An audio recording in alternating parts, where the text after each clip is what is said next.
recently had a conversation with Shawn Shirazi, who is one of the founders of a group called Cirque du Soleil, which is a wonderful name. Cirque du Soleil is a group of mainly Middle Eastern men who are gay, transgender, and a lot of them have come to Canada, particularly because of the oppression that they faced in the countries that they've come from.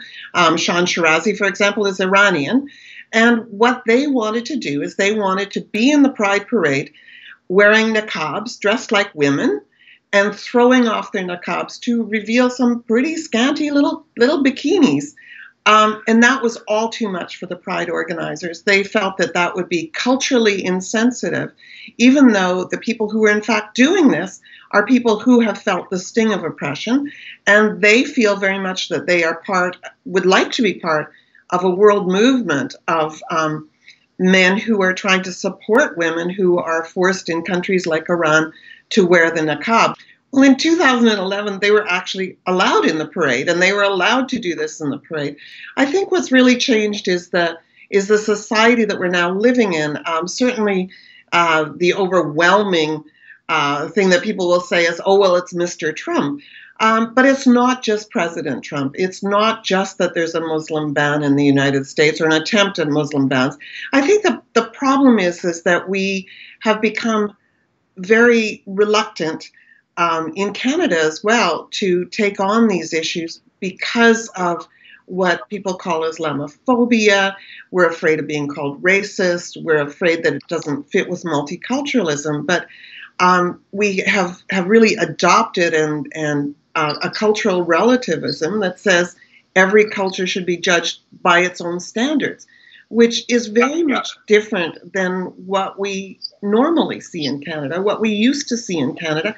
And I think what frightens people is they don't want to be seen as racist. None of us wants to be called a racist. Most of us aren't racists. And I think the other thing is that what terrorism has brought to us is a real fear.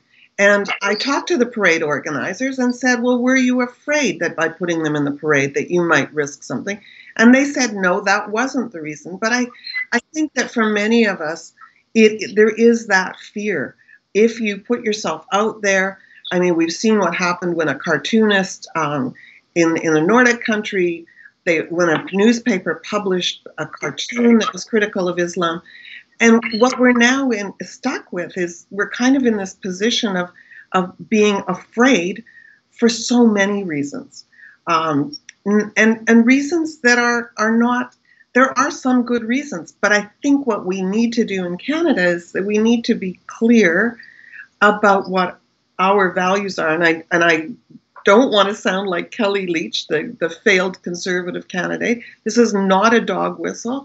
But the thing is that we need to accept, particularly, that when people come to this country, we need to be clear. We need to help them understand what the rules are in Canada, what the laws are in Canada. I mean, we saw recently in the Maritimes, there was a Syrian refugee who claimed he didn't know that in Canada you couldn't beat your wife. Well, that's pretty clearly not true. And in fact, it's not true even in Syria, where he came from.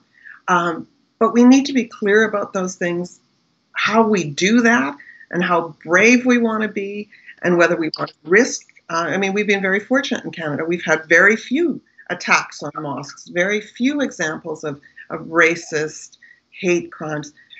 But I still think that we need to stand up for rights. We need to stand up in particular for women's rights, because when you talk about the niqab, what we're really talking about is women's rights and trying to keep women from having to be forced to do things they don't want to. If women want to wear a niqab, they should be allowed to do that. But I don't think it's up to governments and men to tell us what to do.